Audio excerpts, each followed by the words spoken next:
Your mission, should you choose to accept it. It's a quest! It's a quest for fun! Well, The Rock says, why don't we just cut right to the chase? Okay, now he wants to get together. Well, he wants to talk. I want you to do me a favor. I want you to tell all your friends about me. It's showtime, folks! What are you?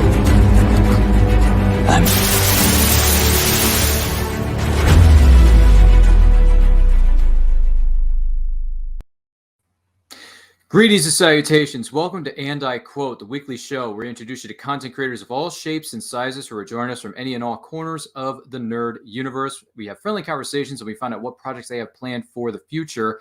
I am your host, Ryan of Nerd Culture, and our guest this week is comic book writer and artist of Beowulf. Please welcome Grant Lankard. Grant, welcome to the show. How are you? Hey, I'm doing great, thanks. How you doing? Doing well, doing well. Thank you so much for being here. We really do appreciate it. So first things first, what were some of the first comic books you remember reading while you were growing up? Oh boy, my taste changed so much. I fell in love with the X-Men, which would have been the old Chris Claremont. I think it probably would have been Mark Silvestri drawing when I first started getting into comic books. I loved Spider-Man when I was really young.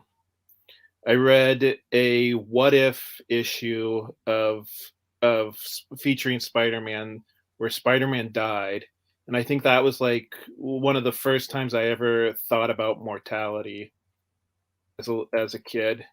It kind of screwed me up in the head, the idea that Spider-Man could die, you know what I mean? And then the first really big comic book that I would call my favorite comic book was probably The Dark Knight Returns. I was a little bit older when I read that one, but that was the one where I was like, yeah, this is the one. This is the best I've ever read. Oh, okay. All right. Some good picks there. Some good picks. That kind of segues into our next question. Do you have any more names you would like to throw out in terms of some of your favorite comic book writers or artists growing up, or some of your favorite comic book writers or artists now? Now my favorite comic book writer is probably Grant Morrison, my namesake. My favorite comic book of all time is All-Star Superman, because I had actually stopped reading comic books for a while, and that was the one that got me back into comic books. It was just it was everything I loved about Superman, and he just did such a great way of demonstrating everything that makes Superman great, you know. A couple other comic books. I love the early 2000s Conan the Barbarian run from Dark Horse Comic Books. The one that was written by Kurt Busiek and drawn by Cary Nord and Thomas Giorello. Ooh. I love the art. I love how the art looks a little bit unfinished, and like they colored straight over the pencils instead of inking it.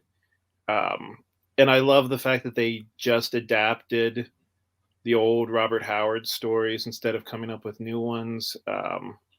Yeah, those are some of my favorite comic books of all time. Those were the comic books that made me fall in love with Conan the Barbarian. Oh, okay. Yeah, if you're wondering why I keep looking over here, I keep looking over here because that's where my bookshelf is. Sure. No, that's okay. If you need a quick reference, that's fine too. Yeah. So those are some of my favorite comic books. I mean, honestly, still The Dark Knight Returns. Frank Miller. Yeah. Yeah. That's still up there. As far as creators, Bill Sienkiewicz is probably my favorite comic book artist of all time. Wow. Jack Kirby, I know everybody says Jack Kirby.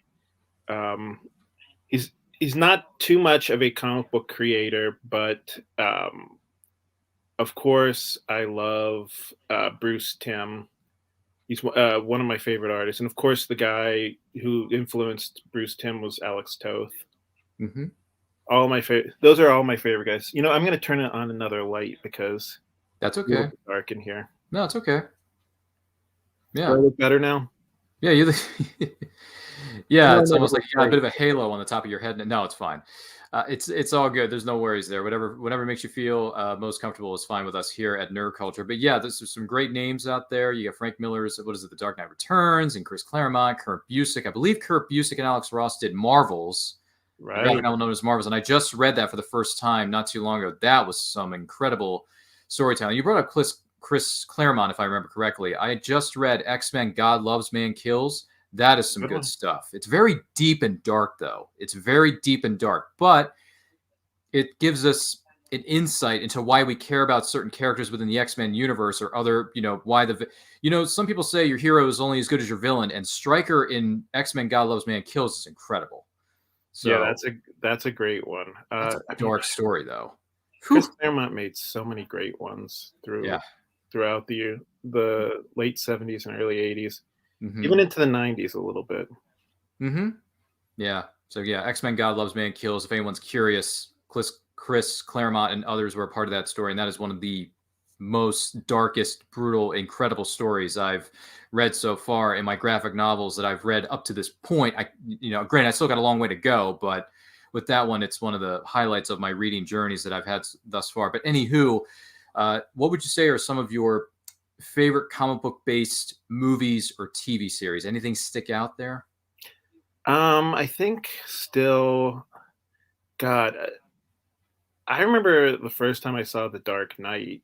It was 2008. like, what, I'm sorry? 2008 was The Dark Knight by Chris Nolan. I remember like my girlfriend at the time and I sat on the park bench outside the movie theater because it was just like so intense. We had to like take like a breather before we continued with our evening. Just, I mean, that's a really good one. I mean, I know everybody makes fun of Christian Bale's voice, but which it is a little bit silly, but wow, everything else about that movie is just so great. I love Heath Ledger as the Joker. I Bone chilling. uh, I don't know why that didn't. I don't know why that didn't end the Joker for the movies. I can't believe anybody wants to play the Joker after Heath Ledger played him. That's a good point. More recent ones. Trying to think. One that I think is really underrated is Shazam. That's probably my favorite of the more recent ones. Mainly because I loved that character growing up. I loved the Jeff Johns comic book that movie was kind of based on. And I feel like when you're watching a movie, you can tell when the movie makers have a respect for the source material, and it really showed. I mean, that's the way Shazam is supposed to be. He's supposed to be awkward. He's supposed to be a little bit goofy. I mean, it just felt to me like kind of more like a buddy movie than a superhero movie. I can see where you're coming from. I actually just watched Shazam for the first time a few weeks ago, and in the beginning, when it first came out a few years ago, I had no interest in seeing it because to me it just felt like it's a comedy. There's not going to be any seriousness. There's not going to be any drama. There's no stakes involved. It's just someone walking around in a super suit, having fun, having a blast, and really doing nothing of the sort. But actually, when I sat down and I watched it, I realized going in to see that movie and coming out of that movie, respectively, was like night and day. Right. I thought it was going to be just nothing but comedy, but the comedy makes sense. And also the drama and there were actual stakes in this movie, and there were dark tones in it because it is directed by David F. Sandberg, who directed Lights Out. He has a horror background, so that makes a lot of sense with the 7 Deadly Sins, who were the enemies in this film, along with Dr. Savannah, don't get me wrong. But I was amazed at how good and I was pleasantly surprised by how much I enjoyed Shazam. I enjoyed it a lot more than I thought I would. And I look forward to seeing what they do with the sequels moving forward. I believe you got Black Adam coming out with Dwayne "The Rock" Johnson. You got Shazam 2, Fury of the Gods, I believe is the subtitle of the sequel, coming out in the next few years. So there's a lot to look forward to within the world of Shazam and those characters. Yeah, I'm looking forward to that. Yeah, it sounds exciting to me. I can't speak for everybody, but might be something to look into. Once again, we're talking with comic writer and artist Grant Lankard. Make sure you're sharing this video with all 200 of your closest friends. They're going to like the way they look after watching this video. I guarantee it. So when did you specifically decide to become a comic book writer or artist there, Grant? Well, it was something that I always wanted to do. And it was something that I was talked out of doing, mainly by people who, were saying like, oh, there's no money in this. The time that I was graduating from high school was kind of like the lowest point as far as comic book sales.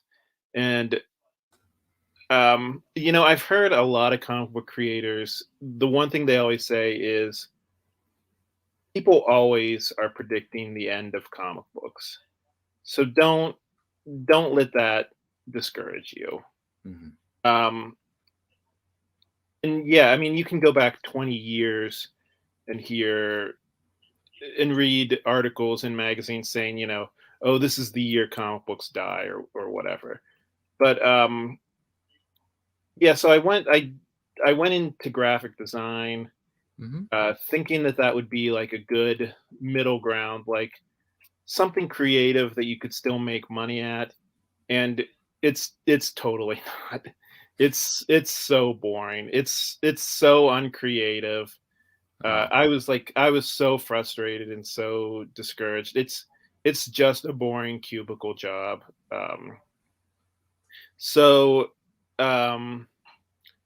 I guess at the beginning of the quarantine, I had a lot of free time on my hands because I wasn't really doing anything.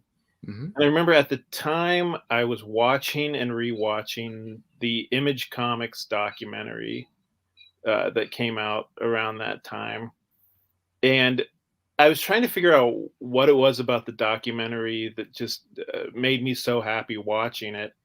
And I realized it was really a time where you could come up with a crazy idea and actually make money off of it. And I remember thinking to myself, like, okay, I maybe didn't grow up in the early 90s when, people were making massive paychecks, but, I can still put out a comic book if I want to. And I also started thinking, with the whole quarantine and I've got all this extra free time, if I don't do it now, I'm never going to. So that was kind of the beginning of Beowulf. And Beowulf was an idea that I've had since I was probably about in junior high. It was like the idea that it was the character that I would draw in my notebooks, like in school when I wasn't paying attention, Okay, I can see that. I can see where you're coming from. All right, makes a lot of sense there. No harm done. What would you say are some of the rewards about being a comic book writer or artist? The rewards. I mean, so far it hasn't been financial. I mean, I don't want to say that.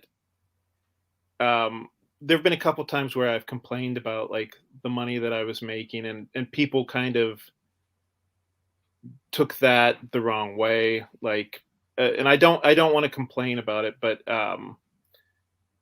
yeah, definitely don't do it for the money.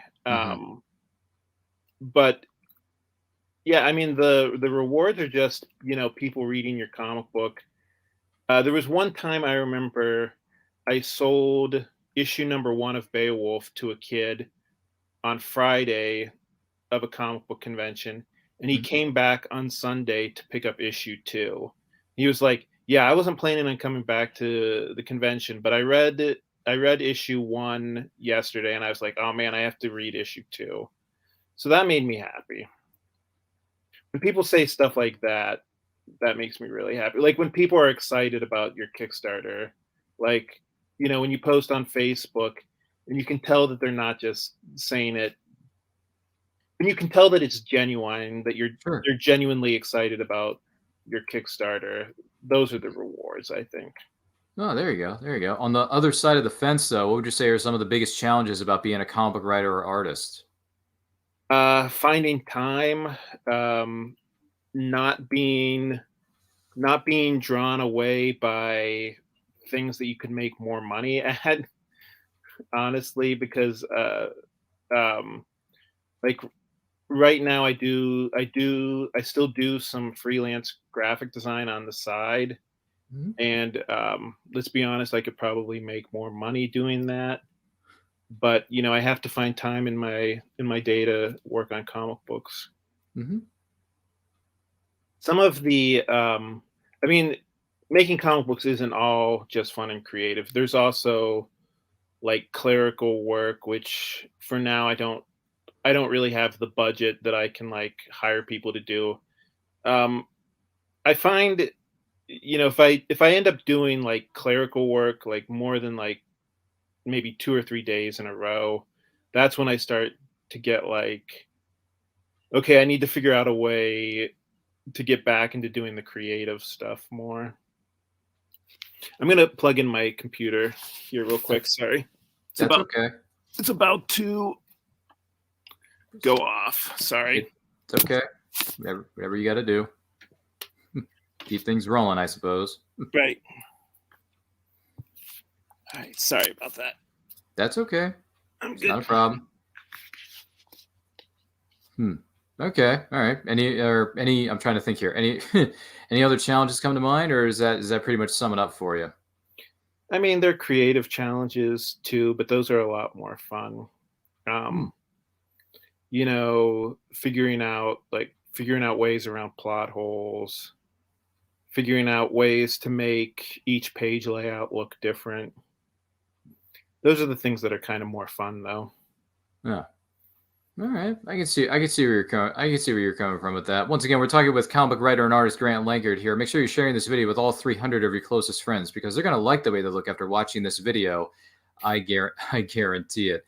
Any special memories for you from being at conventions or other events, whether you're there as a vendor or whether you're there as an attendee? I think we talked about this one time. Oh God, I can't remember his name. The guy who does the voice of Darkwing Duck. Oh, Jim Cummings. Jim Cummings. Jim Cummings came up to my booth the one time, Mm-hmm. and I didn't recognize him. I mean, how would I recognize him? He's a voice actor, Right. And I remember the guy who was like his assistant Mm-hmm. Mm-hmm. was like so offended by the fact that I didn't recognize him. Oh boy. Which was funny, but he was very polite and he was very nice. He didn't buy Beowulf, but he did look at quite a few of our comic books, and I was sharing a booth that weekend. He looked at both of our comic books and he was very complimentary. So yeah, so that was a good experience with a celebrity. I mean, I've had other experiences with celebrities, like people, I mean, nothing too crazy, just saying hi to people. I mean, nothing major though. Oh, that's all right. That's all right. I mean, we are in a new year, 2022. Anything is possible. Other moments could still happen somewhere down the line. You never know, right? Right. So there's always that to take into consideration. Now, you mentioned this a few times already, but I want to take a trip back here. We have this image here, whether you're watching this or if you're listening to this episode, we are talking about Beowulf. So what exactly is Beowulf? And is this the cover of the upcoming issue? And if it is, what can we expect to see with the story of Beowulf moving forward? This is the cover to issue 3. This is the comic book that's on Kickstarter right now. This is the one that I'm here to promote. I'm not going to give away what it is that Mooney and Hazel look shocked by. But for any of you guys who haven't read issues number 1 and 2, this is the story of the legendary dragon slayer Beowulf reincarnated as a 30-something slacker. Basically, Mooney is the reincarnation of an 8th century wizard in the body of a cat. Him and his owner, Hazel, both have simultaneous visions of a dragon waking after 1,000 years. And it's Mooney's idea to go track down the reincarnation of the most famous dragon slayer from his time, who is, of course, Beowulf. but unfortunately, Beowulf has been reincarnated as a 30-something slacker. My goodness. Wow, very creative, very interesting stuff. Great storyline. Wish you the best of luck with issue number 3 and its Kickstarter. And all the links to where you can find this, as well as where you can follow Grant, everything he has coming up, are located within the description of this video. So make sure you check those out. Check out the Kickstarter as well. I think you're going to be very, very impressed. I mean, look at this cat. Different eye colors. You got Hazel trying to figure out what exactly is going on and how to solve these problems or challenges that they are about to come up against without getting into spoilers. It's going to be one heck of an adventure. Now, do you have any, I'm just curious, do you have a specific number in mind when it comes to how many issues that the Beowulf series is going to be, or are you just kind of taking it as it comes? So this is a 6-issue story. Ah. I've started, I'm on my first draft of issue 6. Sure. And issue 6 might need to be like double sized. Ooh. We'll figure that out. Like we'll see if I can edit it down, or if it has to be double sized. But yeah, it's going to be 6 issues, and then we're gonna. This isn't going to be the last time you see these characters. We're going to do other stuff with them. One of the fun things that I had in mind is, since this storyline obviously involves reincarnation, I can tell stories from throughout history involving these characters. I could have like the Viking version of Beowulf, or the Victorian era version of Beowulf, or the Old West version of Beowulf. So that's something that's planned out for after this miniseries. Oh, that is wonderful. Thank you so much for sharing that with us. Look forward to seeing where this series goes and what happens with your other projects coming up somewhere down the line, I'm sure. Now, are there any comic book writers or artists that you would like to collaborate with somewhere down the line in the future? Somewhere in the future, yeah, there's a lot of people actually. So I actually just did an anthology, and I got to work with a lot of people that I wanted to work with, including Brian K. Morris, who I know we're both friends with. Some other people that I want to work with. Leah McPhee, I just read her book. Let me see if I can find it. Yes, I can. It's right here. Oops. This is her book. It's called Cafe Macabre. And this book was really good. Oh, there it is. Yeah, so I did a horror anthology for Halloween. It was called Memoirs of the Morbid. Mm-hmm. And I think Leah might be in volume 2. Oh, which is going to come out for Halloween of next year. Ooh, very exciting. Very exciting. Nice. Excellent. That's sounds like a lot of fun. That's definitely something to look forward to. And also, of course, check out some of the past stories with Memoirs of the Morbid and so on and so forth. There's no question about it.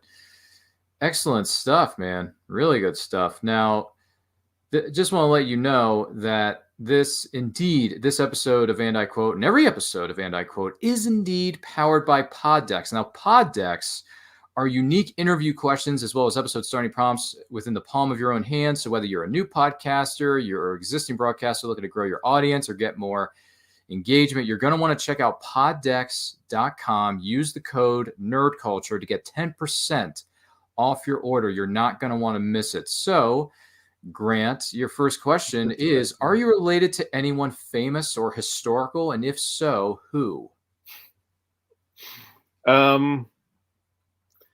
I'm famous. I'm related to, I have a second cousin who was on an episode of Deadly Women, if that counts. Oh, boy. Yeah, her and her boyfriend went on a murdering spree while they were on vacation one year. I don't know if that's something that I want to be proud of, but that's probably my biggest claim to fame. No, it's fine. No worries at all. So, what's something weird you do before bedtime? Weird I do before bedtime. Could be anything. Yeah. If you ask the wrong person that question, you might No, it's true. It's true. It's true. I mean, it could be. You could just say something like reading a comic book or anything. You don't have to go into necessarily weird territory if you don't feel comfortable doing so. So okay, I don't know if I have a ritual before I go to bed. I usually watch some Netflix or Hulu, and then I read a comic book. I guess sometimes I meditate before bed. Some people might find that weird. Well, we'll leave that up to you who may be watching, or if you're listening to this on the audio version of this podcast, we'll leave that up to you. Do you have an area of your life that you are never satisfied with? Oh God, do I have an area? Can I say all of them? If you want to, I mean, it's up to you. You present this answer however you wish. I mean, I'm constantly trying to figure out how I can make these comic books better, how I can market them better, get more and more people checking out my Kickstarter. Like my Kickstarter right now, well, I won't tell you how much I'm making on my Kickstarter right now, because hopefully by the time this airs, it will have soared past its goal. But I'm constantly looking at other people's Kickstarters, and I'm like, why is this Kickstarter making more money than me? Like, what can I do to get closer to what he or she is doing? And that's kind of the danger of Kickstarter. It's such an easy way to see what other people are making. You know what I mean? Because everything, you can just click on other people's Kickstarter and see instantly how many people they have backing, how much money they're making. So it's just a surefire way to get your jealousy, whatever part of your brain controls your jealousy, working overtime. Well, that's fair. I can certainly understand that. You just click on the link, you can automatically see how many backers a person has or how much money has gone into their project, so to speak. We kind of brought that up a few moments ago, but just to give you a quick refresher there. But what does your typical Friday night look like? I mean, right now it's mostly hanging out around the house, eating pizza, maybe a glass of wine or two. Unfortunately, because of quarantine, I'm not going out much. I know that sounds boring, but I think that's what most people are doing now, right?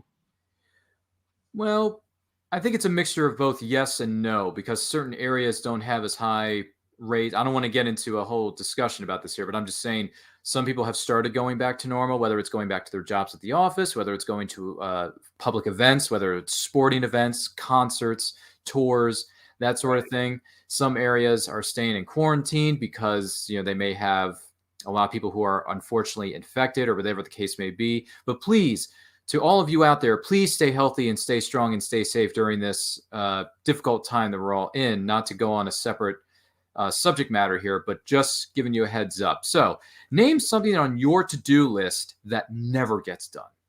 Never gets done. Never. It's I think it's always the taking care of your health and that sort of thing. Like I put, stuff like yoga and go for a walk or go for a jog on my to-do list every day.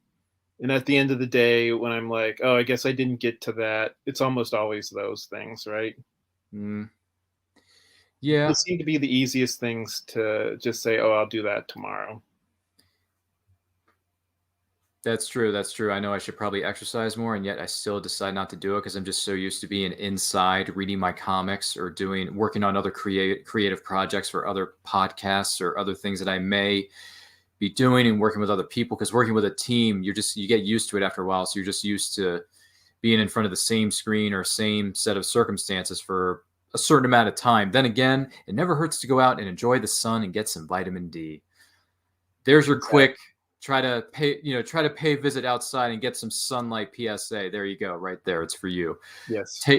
Decide what you want to do with it, what you will. Take it with a grain of salt if you want. It's okay. Whatever you decide to do, we will leave that up to the individual. That's fine by us. Gee Willikers. My goodness gracious. What else is there? Good thing.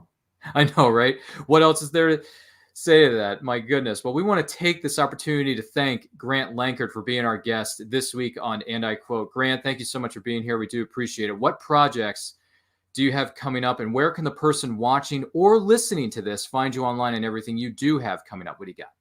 Well, obviously issue 3 is out now, so the next thing I'm going to be working on is Beowulf number 4. Like I said, I do plan on doing another volume of Memoirs of the Morbid. And anything beyond that, I'll leave up to your imagination. Where you can find me, I have a website. It's monarchpublishing.net.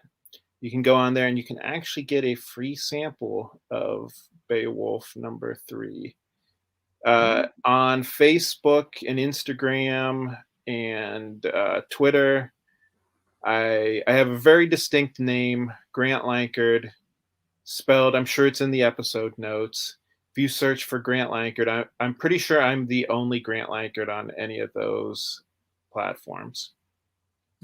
There you go. There you go. Enough said. Once again, thank you so much, Grant Lankard, for being here. My name is Ryan of Nerd Culture. You can find us on all forms of social media, simply at It's Nerd Culture. New videos go up on our YouTube channel each and every week, so make sure you subscribe to the channel and hit that notification bell so you are notified when new videos go up on our channel. We want to take this opportunity to thank our new sponsor, Rad Bear. You're looking for some killer-looking nerd gear? You're going to want to visit theradbear.com and use that promo code nerdculture10 in all caps and the number 10. It's all one statement, nerdculture10, for 10% off your order. They got shirts from all across nerdom, whether it's Never Ending Story, whether it's anime, whether it's Gundam, whether it's Power Rangers, anything that your nerdy mind can think of. They got some killer swag. You are not going to want to miss it. Thank you so much to everyone at theradbear.com. We welcome you aboard as one of our newest sponsors. Thank you so much. So make sure you go to theradbear.com, put in Nerd Culture 10, you get 10% off your order, and you get some killer looking nerd swag.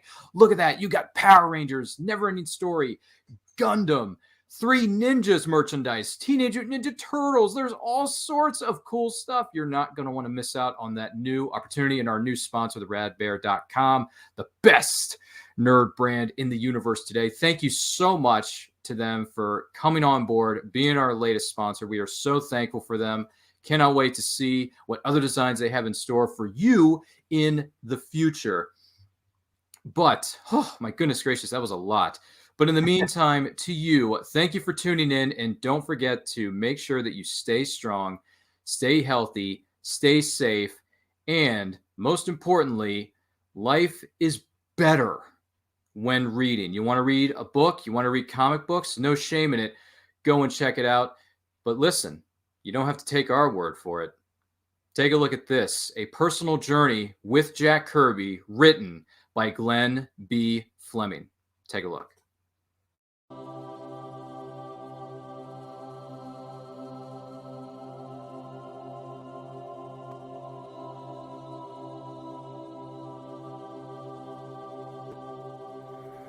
The original intention of the film was just for my personal use, but I thought, with it being such a unique thing, that I'd like to offer it to anybody who wants to see it.